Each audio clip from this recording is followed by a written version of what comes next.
58 is some kind of leg. And now look at this. They're going to motion here on 4th down and 11. And the punter, Brad Wing, takes the snap. He wants to throw. Brad Wing lofts it downfield, and it's caught to the goal line. Touchdown. It's the center, Alex Mollette. And nobody covered our center, and he was really our third option that was wide open. That's how it sounded yesterday on ESPN television. And then Wade Phillips talking about, I've never had a punter go to the third read before. I wonder how many centers he's had catch touchdowns on a fake field goal try. It is the Blitz on 94.1 San Antonio Sports Star. He's Joe Reinagel. I'm Jason Minix. We had a thick 6 yesterday as the San Antonio Brahmas opened the season with a convincing 27-12 win over the DC Defenders. But everybody's talking about the fat guy touchdown. Let's talk about it with the center of the San Antonio Brahmas, Alex Mollette, joining us now on the Buyers Barricades guest line. Alex, man, what has the last 24 hours or so been for you? It's been pretty crazy. As a center, I'm not used to getting a lot of attention, and usually us offensive linemen are the under the radar guys. But this morning I had the opportunity to be on the Pat McAfee show, and just getting all this hype all over social media is just something I'm not really used to. Alex, I gotta go back to something Wade says. Why in the hell were you the third option? Man, the way you went down there, caught that ball, and then turned and scored a touch, you should have been the first option. I mean, that was originally a one read play, and it was supposed to only go to one person. But I've been waiting on that moment my whole life, and I was going to make the most of it when Brad decided to throw me the ball. All right, so taking us through. So we were in Las Vegas yesterday. Joe and I, we did our show the last couple of days at Circa Las Vegas. So it was early in the morning there as this is taking place. And I'm doing the sideline interview in the moment where you said, my mind was blank. I have no idea. Now that you've seen it on tape a couple of times, can you take us through the actual play? Yeah, so that play was supposed to be, like I said, a one-way play call. We're supposed to motion out. D was supposed to run, our kicker, destroying, was supposed to run under the linebackers. I was supposed to run over them, and then after that, we were just decoy routes, and he was going to throw it back across to our tight end. But our tight end got covered, and then the play kind of broke down. Brad was just looking around. The DB that was supposed to guard me ended up not guarding me, so I was just standing in the middle of the field wide open. Brad saw me and just let it rip. Alex, I have to ask you, because I've watched that replay now several times, and I bet it felt like it took an hour for that football to get to you. Oh, yeah. I mean, I felt like that ball was at least in the air for 10 seconds. It was forever. All right, so, first off, were you offended that the safety did not cover you? Yeah, I want to lean on the fact that towards the fact that he maybe he was just confused. But, in all honesty, he was probably like, we should probably guard the kicker because he's a little bit more of an athlete than the offensive lineman that's the nub tight end over here. All right, so you make the catch. You got about 15 yards to the end zone. When you turned around, did it feel like the end zone was a mile away? Because, you showed some speed to actually get there. Or were you kind of hoping you were already closer to the goal line? I'm not going to lie. Until I saw the replay on TV, I thought I caught the ball on the 5-yard line, took like 2 steps and dove. I didn't realize I caught that ball at the 15-yard line and ran that far. So it actually felt like it was a lot closer than I thought. Well, that had to feel fantastic. Guys like you don't score touchdowns. Have you had autographs? Is there what? You got to be a big star on this team now. Oh yeah, when I scored that touchdown, I completely blacked out. I don't, I had to watch the celebration and really remember what I did. But it's gotten picked up by so many people that weren't originally UFL fans and stuff like that. So it's awesome to, kind of get people into the sport, and even gaining fans in a creative, innovative way like that, it was pretty awesome. Alex Mollette joining us here on the Blitz. He is the center for the San Antonio Brahmas and gets the play of the year in the first week. You're already going to win awards for that in the postseason awards because I don't know what's going to top that. But what I am curious, though, because as you said, you were the third option, right? You're listed, what, 6'2", 300 pounds? Is that about right? Yeah.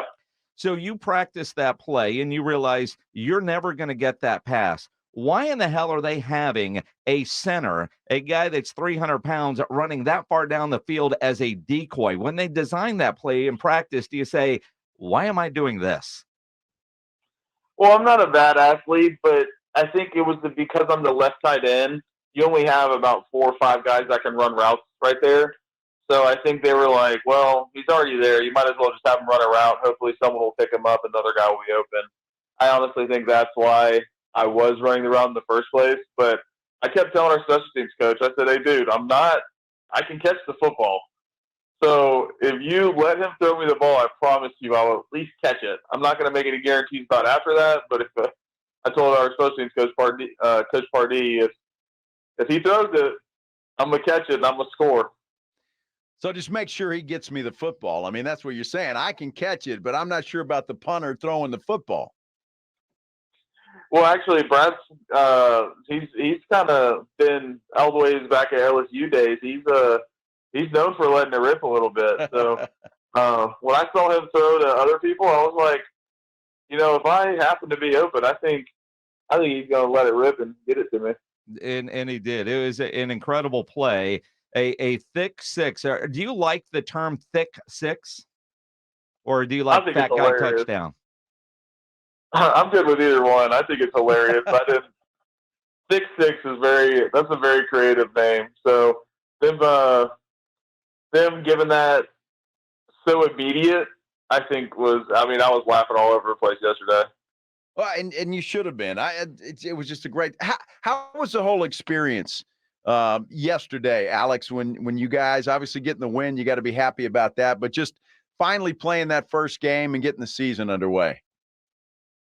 It was awesome. Finally get to play somebody else because anybody that's played football and really at this point with camp and high school now, it's like when you're just hitting your own teammates for so long, you're just so ready to go and hit somebody else.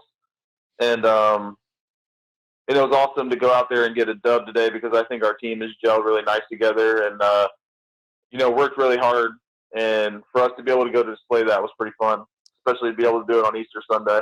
Absolutely. Playing in the Alamo Dome as we visit with Alex Mollette, center for the San Antonio Brahmas. You look at being in the UFL now with San Antonio. I know you were in the XFL last year. You've been in a couple of NFL camps with the Colts and the Detroit Lions. The idea of getting opportunity, even though, an NFL scout isn't going to look at you generally as a wide receiver, although you did everything right, tight end, maybe. Since you were in the Detroit camp, where this is Cowboys country. You think about Dan Skipper not reporting in that one game this year. You reported, you were eligible, you went down there and you caught a pass. But the opportunity that this league might give you now, especially your name, because everybody's talking about you.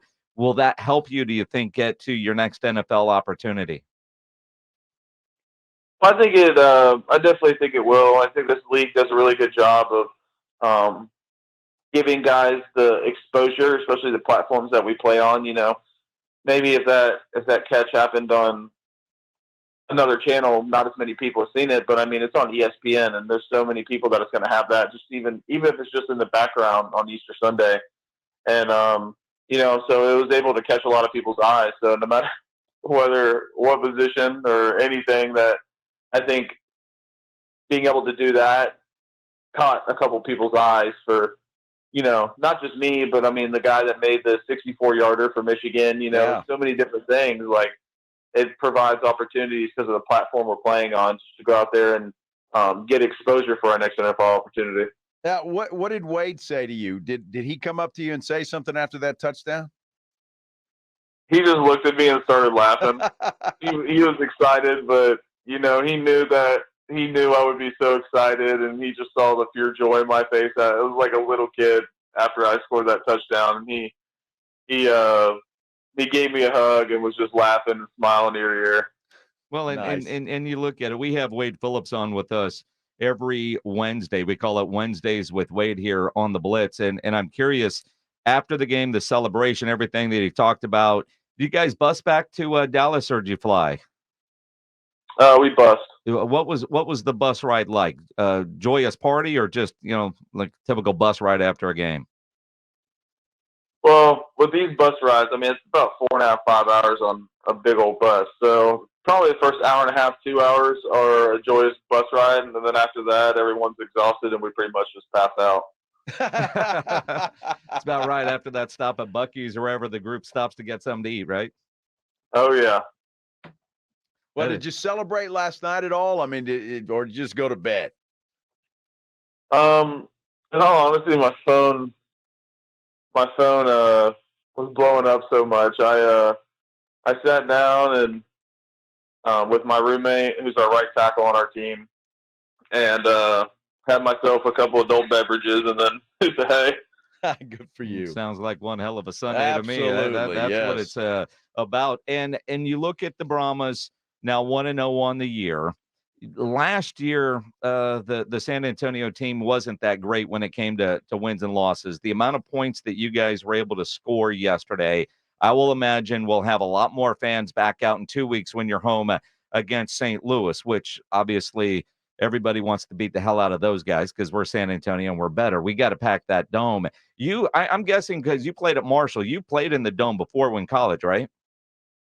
I played once there in 2017, my redshirt freshman year. I played against UTSA, and I remember not even preparing for noise that game because we were like, oh, well, the stadium only fits 30,000 or however many seats it fills. But it was by far the loudest place I've ever played. And I remember some of my teammates Saturday afternoon saying the exact same thing. That something about the walls in there or something. That place is just very, very loud. Well, wait till you guys get 20 or 30 in there. For Easter Sunday in San Antonio with an 11 a.m. kickoff, I was impressed with the crowd, although I know San Antonio can and will do better as the season goes along, especially if you guys are winning and having fun like everybody that was there, either in the building or watching it or seeing the highlight. The 14th against St. Louis is going to be a blast, man.